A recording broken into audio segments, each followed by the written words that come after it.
Oko au whamalo mo whawhetai peke iki. Koe ngā koe ne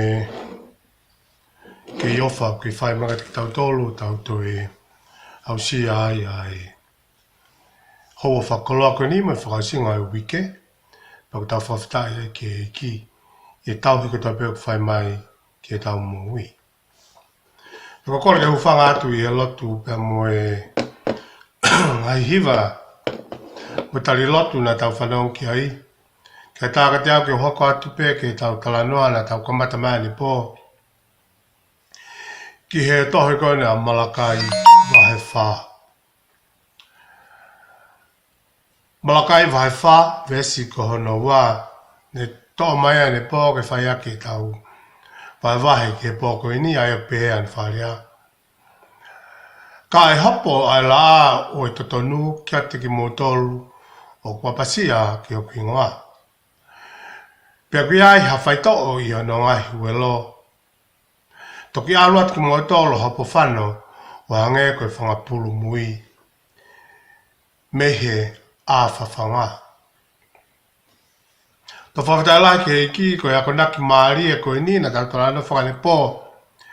Ki a tuunga mo ui a ka wisleri. Hange ko nau hanu ki he iki pa hange ko kamata ke to'o e nau tokanga me whalala mo talango fua ke iki. Ui ngā pēko e fuoloa e tai tari lotu e iki. Mo te olahe ange a e nau taulaki pia mo ngai whaingata a. Kai pēke ngata i ko pē whaku mo ngāhi. Whaingata a o nā tula ai honge mo la lahi. Hiri a hana whakata e o tua ke na ua mai o langa e tempari. Ke na whakata mai ke na tolu ke na ua mai o te whai o no langa o tempari. Pea he makatunga ko ia he na whatokai. Hanghange ko nau whoki mai ke whai ngau e ai o tuaka kukei lahiange ai whaingata. I hono whiatungia i ki nau tolu he whiri kai pē whoki. Pea me ngahi tono unou kai pē whoki ke ngai whaingata whakasino pa moe atakai na nau nofo ai. Wa ka tunga kuna kamata ke nau whehu ia ai o tua. Ka kumare au pito. A hanga he e palofita o mai a re soni o ia koini. Pakona moni o pehebe tau mo ui.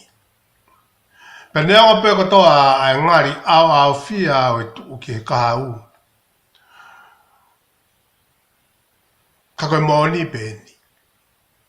Hei kai more ai palomesia e o tua ki ono kakai, ki isleri. Kai pēhe whoki ki ono siasi. Kai pēhe whoki e ne palomesiko ia. O tuku mai he wholofola, pe ko pau ki ne whakakakato. Ia koe ni uta hoko atu i he vesi koe ni mawinga o talamai.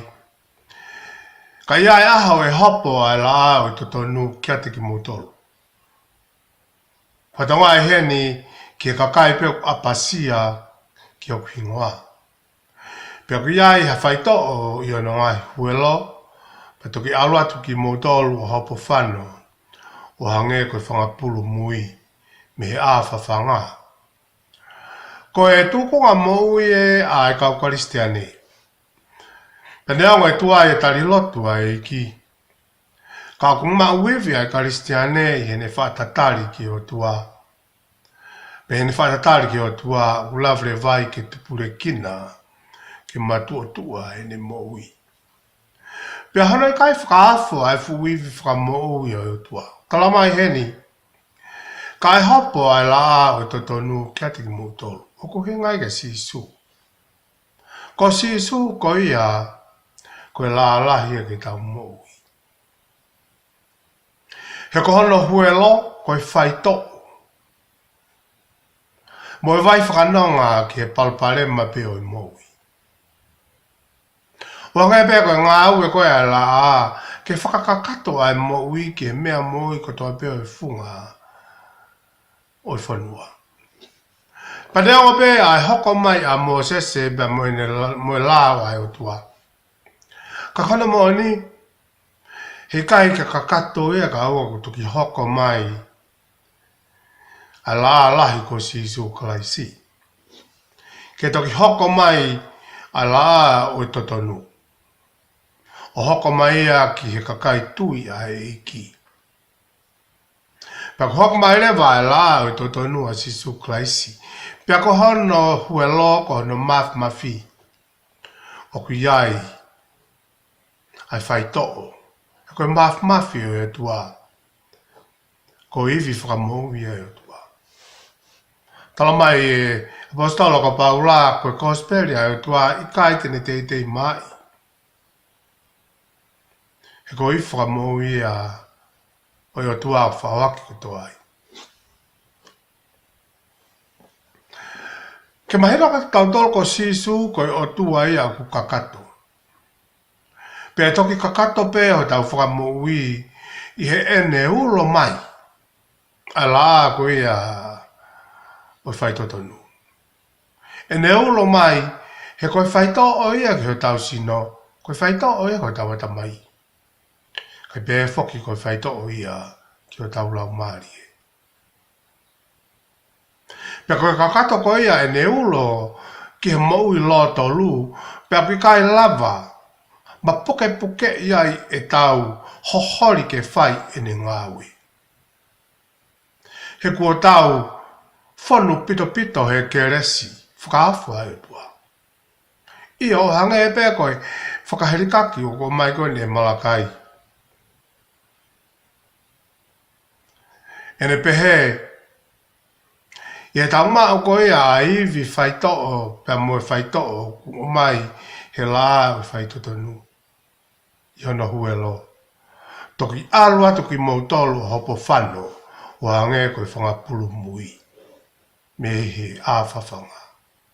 O ku pehe pēa ka karistiane e nā whatatari ke o tua. O ku nā māua e mālohi i kai ke lava ma puke i e nā whia ngā ue mai o tua. Tau si o peke o lunganga e whangapulu. Ka mākoa na e whangapulu. Tau rāu te white o whangapulu mui. Koe whainga taa no puke. Nā wiwi ia. O tala noa mai hene ki he mālohi. I taim kua o tau nofo ke whawhanga ki tau tolu. I he a whawhanga o tua. Koe tau whaatatari ki o tua. Ke mau e hivi mālohi. Koe tau rea tonga o pehe. Pau, a tau whanki whanau. Koe ke mapaki whakilalu lere ki he. Lere ki he. Puna hake ki he. Pe halakaka tu he. O kua kong ki moko ua, koe pēta tau ia. I Texas, kula tonga Texas, koe kong ki moko ua, kai ka lawa ia pumba puke. Puna ki he, koe o kabau mawa ke pāka whio no turi. Waka hango ki pulu mui koe ia toki, tukuanga mai me a whawhanga. Peko mai hene, whakatātāta tau ka te tau tolu. Ai maha unga e tau whonu i lau maari. He talana hana malakai vai whawesi wā. Ki he mahu inga o i whaatatari. Te tau mauai ai mālohi whauwhaua. He koe mālohi o mai ko ia he laa o whaitotonu i sisu. He koe ne hulo mai hono hue loko i mafi ko ia. I kai ke lava hatoe mālohi ia. Mo hatoe whaahinga me a mālohi mamani ko ni. Kene lava o matatari. A taimi o ku ngā ue ai a lau maari e o tua i a moui. Ai karistiane. Kako o pāku e tau whātatari. Whakakwau ta tau pēia ku tau mahene ki ai ai sea vai whānoa whestonta. Ka kokina o tolu o kua tari ki a siha wā e whafo au ho nau mālohi. Pa te nau puna hake aki ai ka pakau o hange koe whanga i kari. Pea te nau rere e i kai vai. Pea te nau ewe ka i kai pōngia. Kai ka lava hatu e whainga mea e mamani koe ni. Ke ta ofe fu mafi o i tua. E taimi ko ea ko whakawhonu aki. ene kau se vaniti. Ko koe mo au ko mea ngau e au tua. O ku ta alo atu ki ta ua o ku ta hala ta o ku ta empty. Ko whakaama e tua ke whakafonu. Paka whakafonu ko ia he ka ke lava ia mini te taha. Peka ke lava ia ha aho e taha. Kai. Ko pao ke ta mai ki ta ua ke ta tangutu ke hanga tua whai hono tautou utu. Hono tautou whakafonu. Peko ha hono whina ngalo ki taimi. Ko mea tātā pia o tua. Ka hono whakaafo i taimi ko ia ku tau whonu ai. I ka ke ngata pehe tau whonu ka tau mahu atu. Ko whakaama o tua. He ka wenga ne hau tala mai. Ko hau ia te evolo ke whakaaua tamate i mu whakaaua. Ka iasi. Ka koe ni hau ana ki a ke whakafonu. Pa koe ne whonu ko ia ke tau lofu. Ko tau lofu u koe uhi nga ia. He ka ke ngata pehe o whonu. Ka ke mahu atu. He toki lava ke mo ui e kau ngā piho mahu atu. Ho whonu. Ko mea ea ko ke lava ke mo ui a e si ko ne ui ngā. O kwa ke whonu e kau taki lotu ia. Fōwhea maa pita kau taki lotu ia ke nau whonu. O i ka ke ngata peko ki whonu. Ka ke whonu pito pito. Ko ne pito pia mahu atu. Fiu whenga ke tata ofi fu maalohi ko. Koe whakaamu ia koe tala noa e haku ni. Koe mea au koe ki naki tau tolu e ni. O mai he vesi o e pōko e ni ke oana whaiwhange tau whakawawei. Ai tai mea o tua. I lo i hui. Pa i lo i ai whina ngalo e tua whakatatari. Ke taimi ai o tua. Kawhta e lahi ki eiki. Koe e toko taha koe ni ko se ne waisere tala no maari. Moi o se no mai se renga i tau ki mua. Malanga pe ia kono moni ne ka ki ia ia wafi fe ia. Foi tau hanga fulu pe a osi ko ia moi o se no mai se re. Au nganga ia i he ene ngahi ngau e ki mua. Kono nganga ia. Koe ne toki mato tu a pia fonu. Koe whakailonga e fonu, he te ke mate koe ka e kei AVP ai fui ongongo e ko ia. Koe ke winga ko hongongo, ko winga o ku ke hoko ke langi langi ia ai koe no winga pe. Koe whakafonu mo ino fo ia he o tuahu lau mari. Koe maha wenga e tau tauhi ki eiki. Ki tau whaatatari. Whakaangongo ki he o tuahu. Pake lava ke na fo ia e o tua e tau mo ui. Pe he taimi ko ia ko lava ke tau malo i matotu a mo fonu i he iki. He taimi ku tō mai ai e matangi. Tolu ngā ngā i kare. Kai te tei puna i kare he taimi ko ia o ku kai ki aha matangi. Tangtangu te pe i kare tiu tiu. Tau se tau tolu e toki hoha a holo sikiviu ia. Puna takai holo mo whakapato, puna takai holo mo hāfua. Longo haa takai holo pe. Ko ke ia ha me a ia ke pehe whakawhi a tungi ai ki nau tolu. Ko ia hape koe tō mai koe matangi. Ko toki aho ia tā kapakau wai i ka reke puna. He koe nohi ngā. E tatawa i pe matangi ko pau ke tui he i ka re ia. A matangi ko ia kai alu i ke langlau. Ko e fia mau ia o tuaka ti tau tolu. Ke tau no fo mau. Ie ne keresi whaatatari ka te ia. Toko e mo ui hanu. Pe toko e mo ui tai amanaki. He koe nau hinga o koe ki hataha e mo ui tuputupua he mamani koe ni. Ai be e tau fia mo ai e tau tatakai olo mo tau manatu. Ia e aho, te tau tariu i ai ke eiki. Hange e tau mo ui ko haki lofa o tukuange ke whaiwhai te ria e ata. Ako taimi ko ia e pēa koe he tō taha ko ia. O kune auna ki lofa ke takai ki lalo, he i kai pē pa he i kai pē, te whai hauroto. O tau pē. O kutuku maki tatolo he o tua ke tau ua mai o whaiwhai te ria e mamani ko ini. O mai pe mo e tau totonu ki e tau whiri. Ka kona mo ni, o kune puke puke pe e tau mo ui. Ko ia hapere ne takai ai ki whafoki tau tōru. Ika ke toi ai ha whainga maari. Ko whainga maari e pēnau taha ki tau whatatari. Whakaongongo ki o tua. Whawhatalai ke iki ke vesi mahauinga koni o ko mai koe malakai vai whawesi wa. Pe koia lewa, na ono atu lewa malakai o whamahino kia te ki nau tolu. Mo ki tau tolu he aha koe ni ai whihalaki o tau whakakaukau ko ia. Koe hanu ki he iki mo whi uia. Ai whonga tauki ai o tua. Kai pehe ke whonga mo taimi ai o tua. Whaiteri hape o tua ai ke ne taimi. Pe whakahoko mai hono whina ngalo i he ahoni pe tuku whakahoko mai o se tāu wanoa. Koe mea tā tāpia o tua. Ko ho business e mo business e ke te whakangongo mo whatatari ki o tua. Pe ka pau ko ho tau ina si a e whaingata o whakatape o tua ke hoko mai whaingata a te tau tō. Kei tamta tau pe he kaite ne o mai ha whahinga whaingata ke tau whitau raki moia o lahi ange he mea koe au tau malava ke tau matuaki. Koe ne palo mesia. Ko pau e peke ne tuku mai pia moe whaunga. Ke lava ai ke tau tari.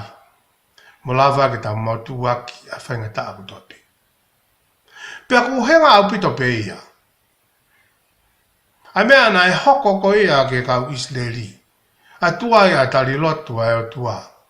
Mo whakaata he o tua angai whanua muri ke nau purei a Isleri pe ke nau taki pōpula i a Isleri. Ne whakaata pe he o tua. Koe anu hinga. Ke whaiwhange ko ta whoki a Isleri me nau talangata a. Muna whaianga hala. Te muna whakamala ia. O ta whoki ke iki. Koe mea ai o whahe iki ke tau mui mamani koini. O kune kini si ki tau tōru. Pe tau mlahe kune whahoko manga i palparemma. O tau whau atu ai. Koe ne uhinga ape ke tau whatuka ngā i fuhulahi e tau alu, fuhulahi e tau he. Ke whaiwhange e tau takatakai o whai e o tau loto. Pe au ka taimi ku tau sio hifo ke whaingata a. I ka ki tau tō iloi. Tau tō whatonga i tau i lato apua kāu hange. Koe whoha mau koloa. He koe tau whoi whaunga pēa nei toki manatu ai. Ai whoha mau koloa. Ki api. Whia maha toa ke tau manatu ki api. Koe tau takatakai hore mamani koe ni pēa totoni a taimi ke tau manatu ki api. Manatu na ke hau ne ato ko tāna ne hanga o mai koe ke mamani koe ni. Pea ku ke hawa o he whano whai te reha e mamani koe ni. Ka ke manatu. E toi whakawhoki koe ki api. Pakataha mea kua ko i ki tau tolu here sauni koe ni. O he ngā pito pē e nau whauata ki nau tolu ngai palo pa rema mui whaingata. O he ngā pē koe nau talangata. O he ngā pē koe nau whaianga. Ko hinga pe e tau palo pare mā ko hinga ko tau mau i lau. Mo tau talangata. Ko hinga pe ho alu ngā o piriso ne mo alu. Mo reha tau atai nā.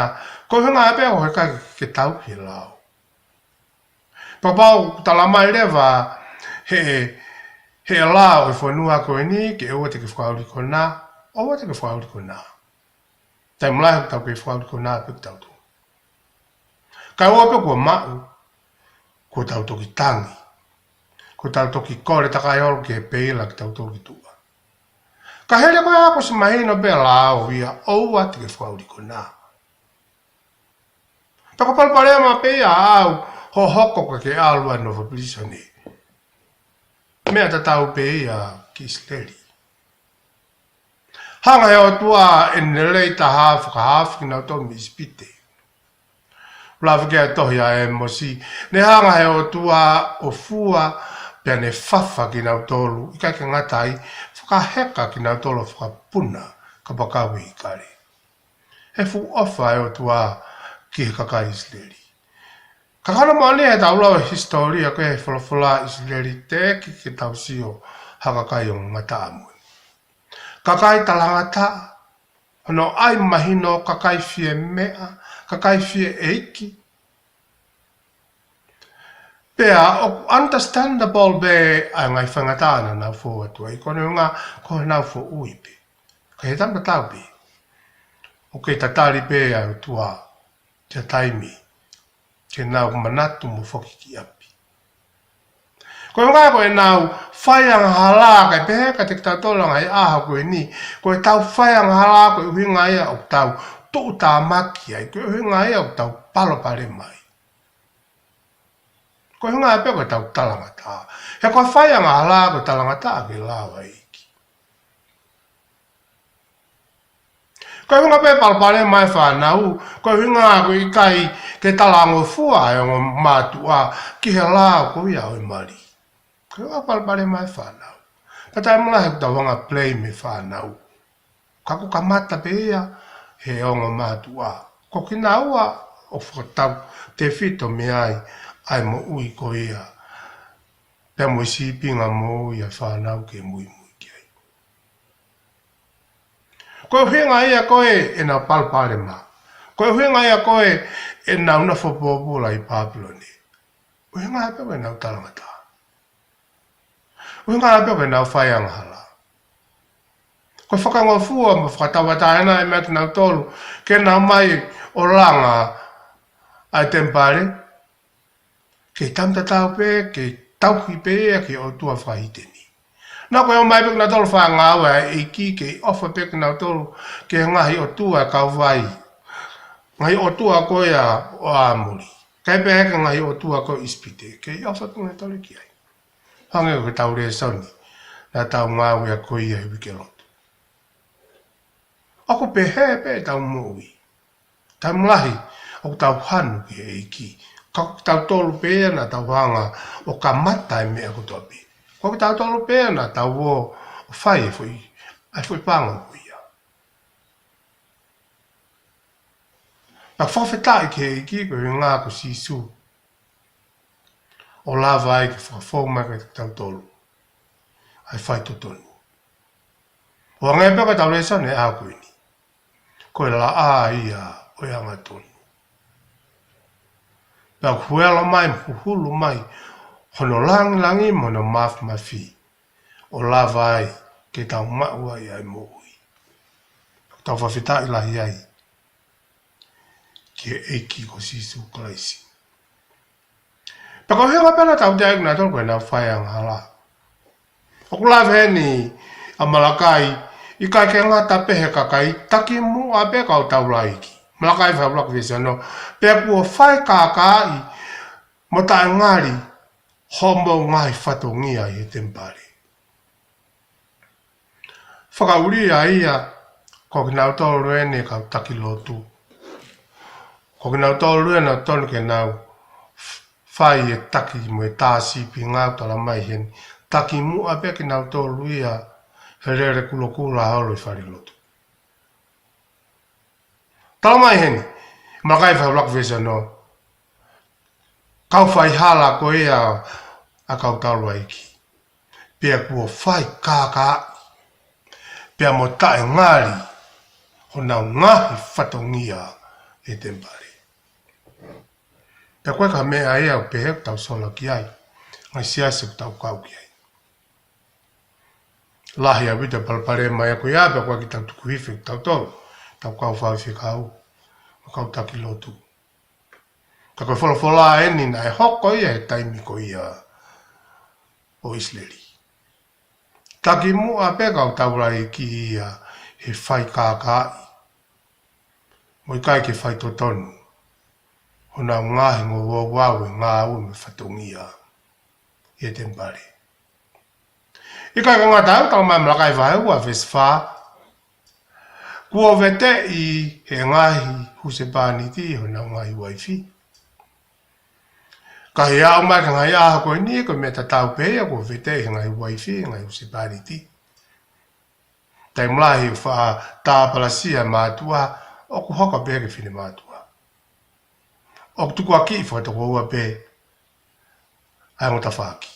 Haki a tahai e hao. Pakutala mai heni, i he wholofola hene Malakai, I kai kia ngā tape e whai hala kau tau rai ki e tempare. Koe whaamiri kua hoko e palpare mai koe hinga. Kua vete i he ngai huse pāni te o ngai waifi. Ka nā umari ki nā tolu mua kau whewhine muri. Ka kuhinga ai whewhine muri heni hataha pe nei kaki ki komina ni te moia ki tawi ke mate. O haka ke whewhine muri. O hinga ai au who wia ki o whamiri. Taka hinga ai ai to whanga isileri e palparema ai whamiri. O tau sea ka ngai mea kulawe mai kia malakai he ni. O kwa kai mea ai a ki tau whakaturi te ringa ki ai koe mea e hoko ia ke society o tau iai. Pe kwa ke pēka kai mea ai a o kua hawai o kua hoko ki o whamiri. Hoko ki toko taha ki tua pengai mea koe.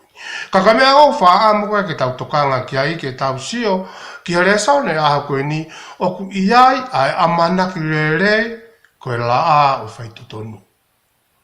Pea ko hono huelo koe whakamuhui. O ku iai whaito oi. Ai huelo kuia. Pak to tana pita ke tau sio ke whakaherikaki mai koe ni fui tala noa maari e koe ia. Ko sisu koe la lahi. Ko hono iwi maalo ia no lau maari e koe huelo ia. O lava ki whai to ki e tau moui. Pak tau whakawheta i ai mo tau whamalo ki e eiki.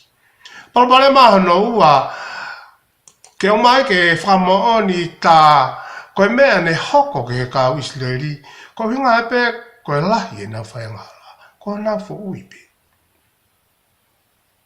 Ika ke ngā tau tala mai pe ko tu una e ngahi whahi kehe kehe. Whahinga kehe kehe o anghala.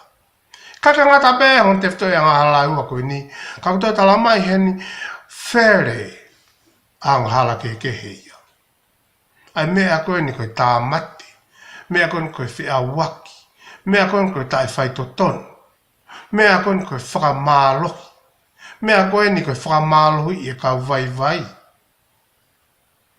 kai pe he fra malo i ka wito me a ko ni ko ta offer tamo ta fi fra tu mate. Tolma me kai vai tolvis ni ma. Pe te ono atu ki ate ki mo tolu ke whamau.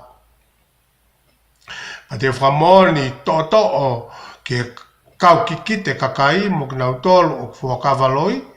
Pe ke ate ki nau tolu o ku whamalohi. A tutongi oia o ngā we ai whiwhine kua mate a hanu uno ho. Pe a moe tamai mate. Pe a mo ki nau tolu kua kai ai muri. Pe a moia ki kai ke manawahe ki a te au o pehe si hova ngai kau kau.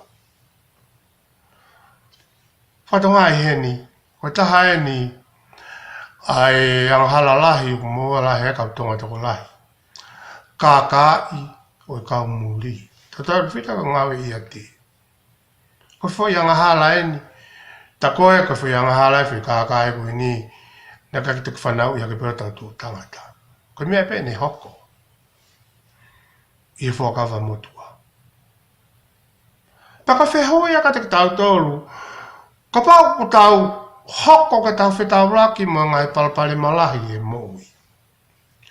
Ki wawakaiang e ho moui, ki isi o hifo ke ek moui, si o piau ke ek moui. E ngai mea ko whihala ke. Na kau he ngai ko pehea e ko whanau ko he ngā whihala ki. E ku tau hiko ha ko whamiri. Ai vai o se pāniti, ke pehe me waifi. Na ko he ngā ko tu tāmaki e ke o he ngā ko whaihala me ku kākā i e kakai muri. Ake nau tolu ku ngā ue mai ka pau ka business.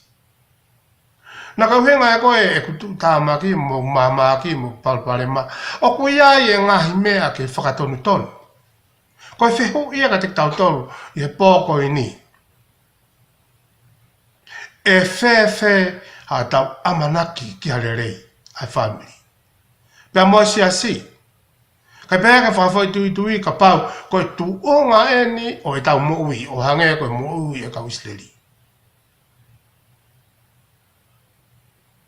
Pak to tano ke ta whanongo lerei ki hakunaku o mai koe ni. Pea mo e uke koe ni mo e waloki koe nuko o mai e malakai. He koe uki o mai, o ia i pe whainga maari e ia, ke whakataha e whamiri. O kui ai pe whanga maari e ke toi whakataha o matua. O kui ai pe whanga maari e ia, ke tō liu e ulunganga e whanau. Tala mai malakai e. He koe uki e ka te tau tōru. Nea koe uki ke tō tangata, taim ko ia, ke tau whakato mara, me ngai anga hala, ko toa pe, o mo ua e tau mo. Malakai whai tolu wes fitu, i o talu me ngai aha o mo ngai, tamai, kua mo he, me he eku ngai tutu ni, o i kai whai ki ai. Pea koe pore en mo uki ke te koe mo au, ke tau maa ua e manakiteri. Ta whoki mai ki a te au, pa te ta whoki ki a te ki mo tolu, o ku pehe si hova, o ngai kautau. Whawtai lai ke. Koe whaka moe ka te tau tore au. Tamai si hova. Koe whai mea a bea ke ta whoki mai, o whoki ka te au. Ko ta whoki, o tali te reiko. Io, koe whaka manaki enu, o mai bea, he tau le sauni he poko ini. Ma kai vai whawisi wā. Ka e hopo, a la a, o totonu, kia te ki motoru, o ku apasia. Koe apasia ke o tua koe ta whoki ke sisu. Right now, i mo menit koe ni. Ki hoku hingo a. Pea ku ia ere vai whai to'o i hano ngai huelo. Ke tau lava, ke tau maa ua e maa lohi pange, koe fo i tala mai koe o mai he vesi hano ua. Ai fu whaka monu koe ia e taimi, ko tau maa mo whai to'o e tau toro e huelo. O la o whai totonu. Tala mai heni. Te tau toki hopo whano atu o hangea whangapulu mui. Ta me a whawhanga. O koe a manakere ke whamiri. O koe a manakere ke moui ko tope. O koe a manakere ke no whamari. Koe a manakere ke kahau. Ka koe no tala mai heni. Ke tau ta whoki. Mo tau tari ai la a whai toto nua sisu klaisi, e koe mga tuunga pe e moui. Ko tui te tau toki whaosa pungpong ki e tau tala noa koe ni, koe te olai penga e poini, whai ato lawe ki ai. Ka kutu ko tau tala ia e pō koe ni. Whawhoki o moui ki o tua. Pe whakatāki ke tari, ai la a o whai toto nua, ko sisu pe la alahi e tau moui. Tāpukina mto eiki, whawhoki atu. Malo pitu.